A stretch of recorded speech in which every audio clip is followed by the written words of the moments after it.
We love stealth, but sometimes stealth doesn't work. Sometimes the enemy sees you coming from 5 miles away, and you want them to be absolutely terrified.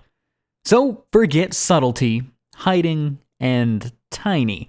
These are the biggest, heaviest, and most terrifying weapons in every category explained. So grab your earmuffs, because we're starting with a handgun that'll snap your wrists if you ain't paying attention. Number 1, the biggest handgun, the Pfeiffer Zelska 600 Nitro Express. Now, when you think of a massive revolver, your brain probably jumps to Dirty Harry's 44 Magnum, or the Israeli Desert Eagle. But Dirty Harry never met the Pfeiffer Zelska.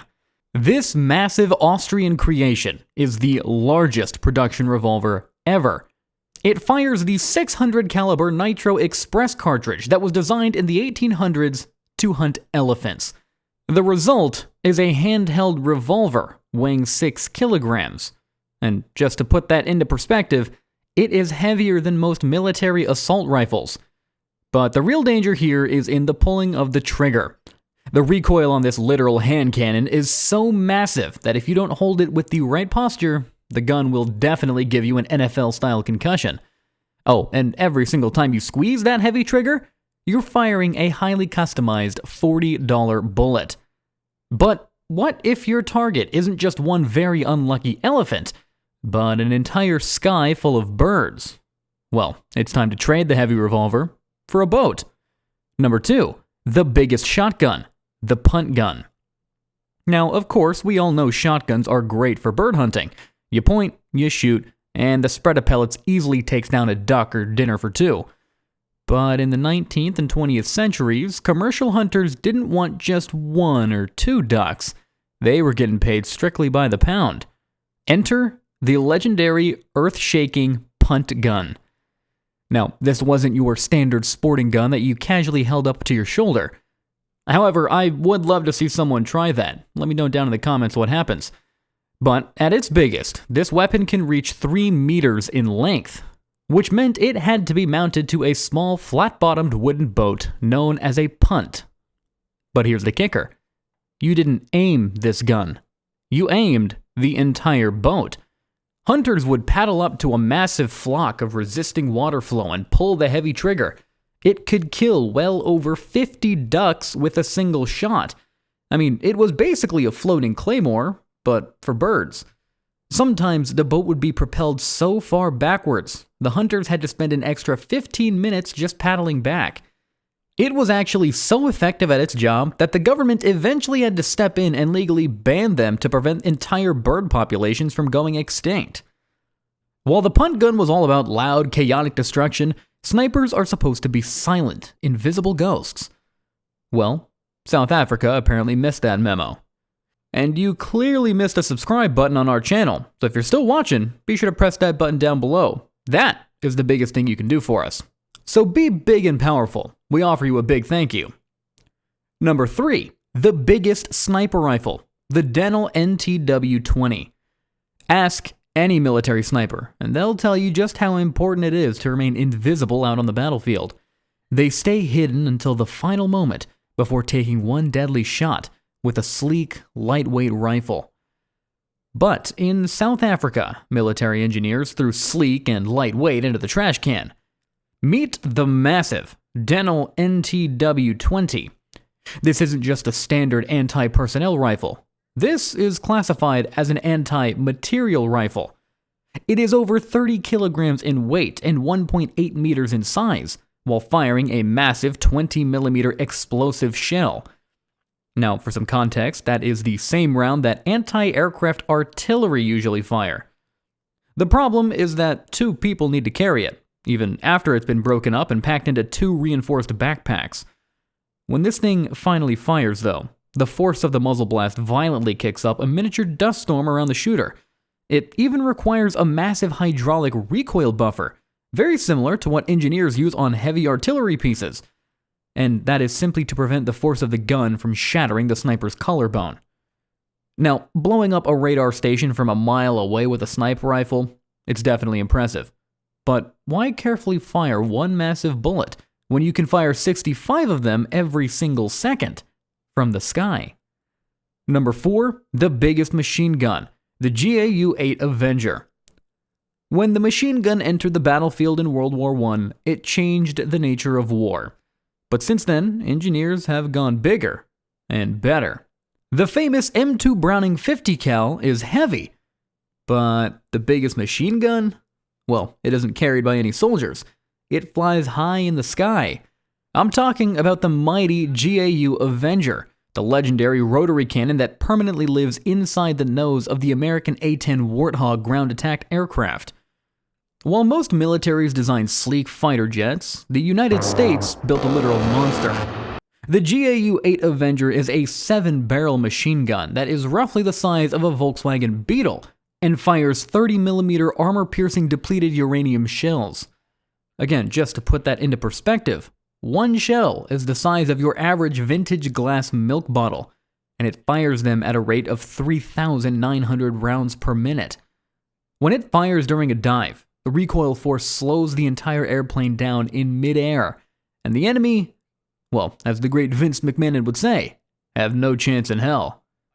Now, let's go ahead and give your eardrums a break here for a second. Long before the rotary cannons, the only way to really make a statement was a sword. Number 5, the biggest sword, the Norimitsu Odachi. Now, we all know the katana, the legendary primary sword of the highly respected Japanese samurai. It is fast, elegant, and deadly in close combat.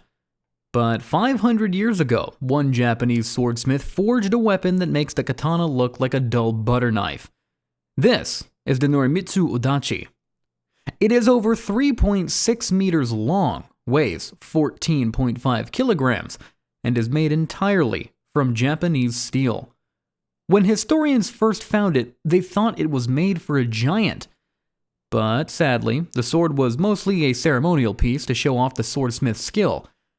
However, slightly smaller adachis measuring around 1.8 to 2.4 meters long were actually actively used in brutal close-quarters combat. They were wielded by strong foot soldiers to chop the legs off charging enemy horses on the chaotic battlefield. But from ancient Japan to Rome, the crossbow was once the artillery of choice. Number 6, the biggest crossbow, the Roman ballista.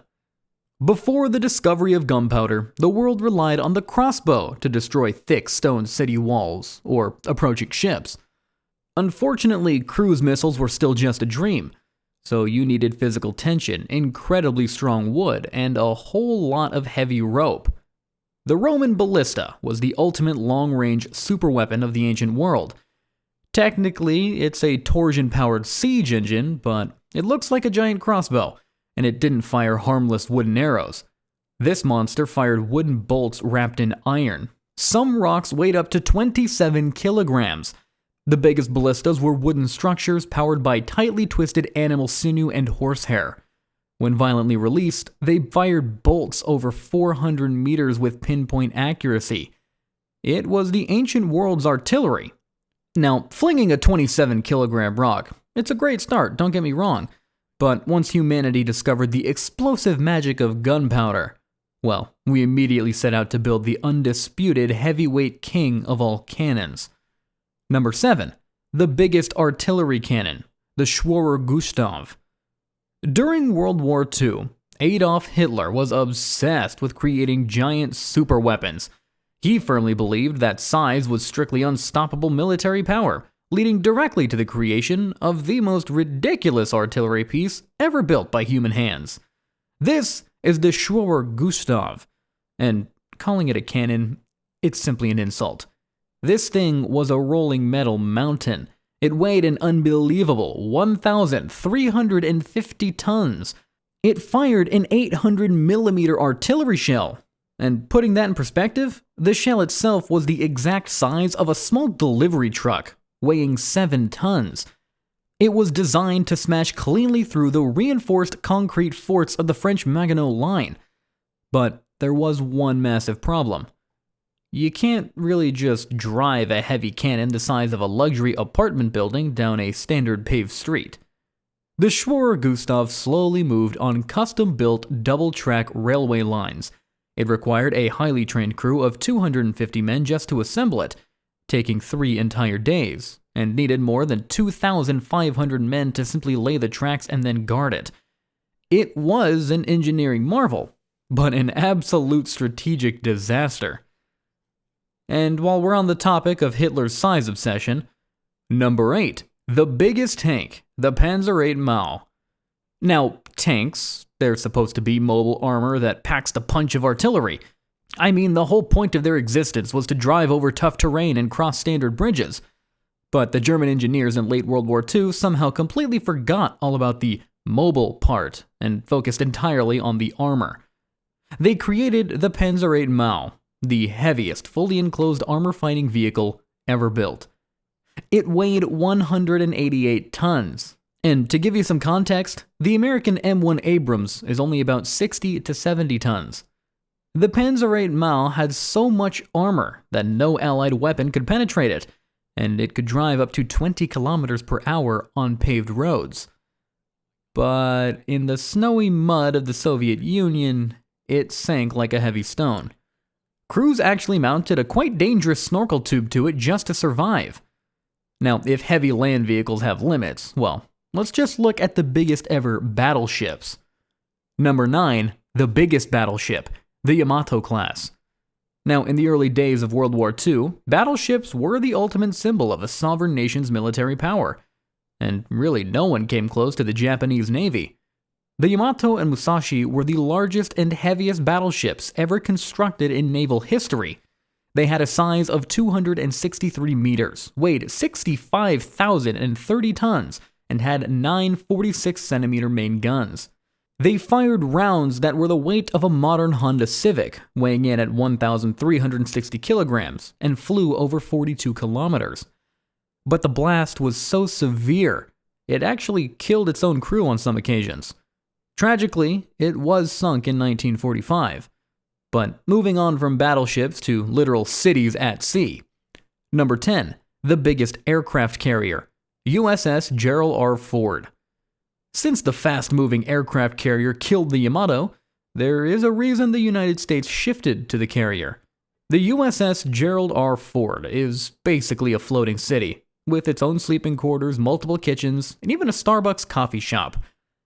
Commissioned into active service back in 2017, it is officially the largest, most heavily expensive warship ever constructed by human hands. It displaces 100,000 tons of water and stretches 333 meters in length. But here's some perspective. It houses 4,500 Navy personnel and is powered by 2 highly classified nuclear reactors. It only needs to be refilled once every 25 years and can easily fling a 30-ton F-18 Super Hornet into the sky. It's basically a command center on water.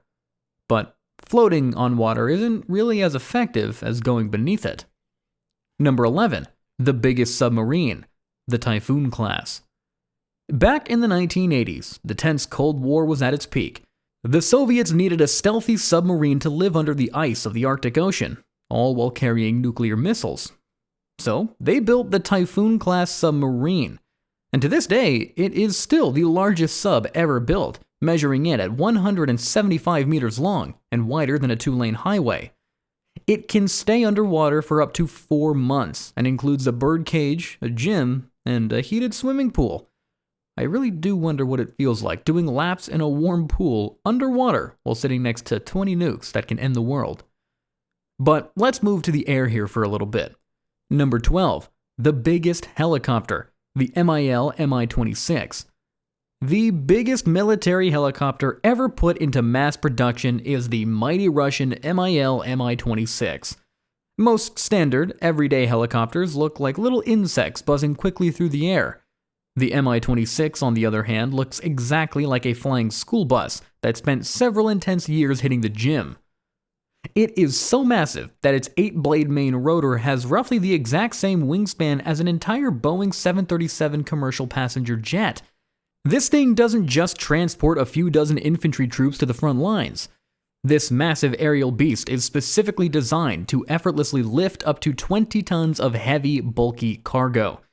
It can literally hover safely over other normally large military helicopters, like the American Chinook.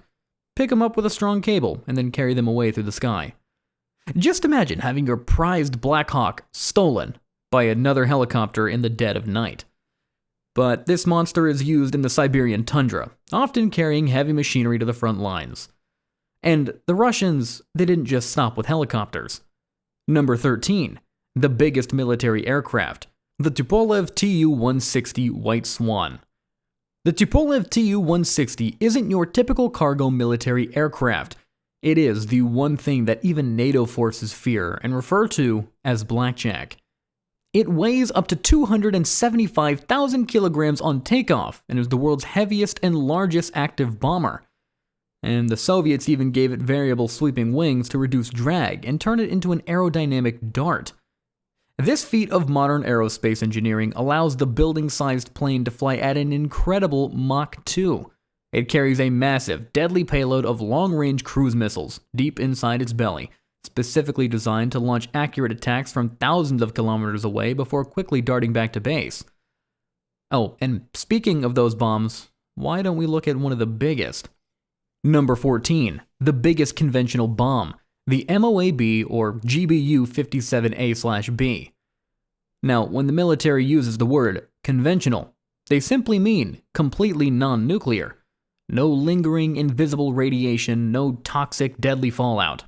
Just pure concentrated high explosives designed to instantly destroy. Back in 2003, the United States military developed the devastating GBU-43/B, universally known to the general public as the Moab, the mother of all bombs. It is 9,800 kilograms and measures nearly 10 meters in length. It doesn't deeply penetrate the solid ground. It detonates just slightly above the surface, instantly creating a thermobaric shock wave that completely crushes everything within a 1-mile radius. But I probably should mention that while the GBU-57A/B, or Bunker Buster, is smaller in size with 6.2 meters, it now holds the record for the biggest bomb ever used in combat. It is 13,600 kilograms and can only be carried by the B-52 and B-2 stealth bomber. It can penetrate up to 60 meters of concrete before exploding. But there is one bomb that everyone fears the most. Number 15. The biggest nuclear weapon, the Tsar Bomba. In 1961, the Soviet Union wanted to show the world that they were the master of nuclear destruction. So, they built the RDS-220 hydrogen bomb. We call it the Tsar Bomba, or the King of Bombs. It weighs 27 tons, and for a bomber to carry it, the bomb bay doors need to stay open. The pilots were given a special deployment parachute for the heavy bomb just to give them a mere 50-50 chance of escaping the deadly blast radius in time. The explosion has a yield of 50 megatons, or 3,300 times more powerful than the bomb dropped on Hiroshima. So, do you still believe size doesn't matter? Well, if you don't check out this video on the smallest ever weapons, make sure to like and subscribe, and I'll see you in the next one.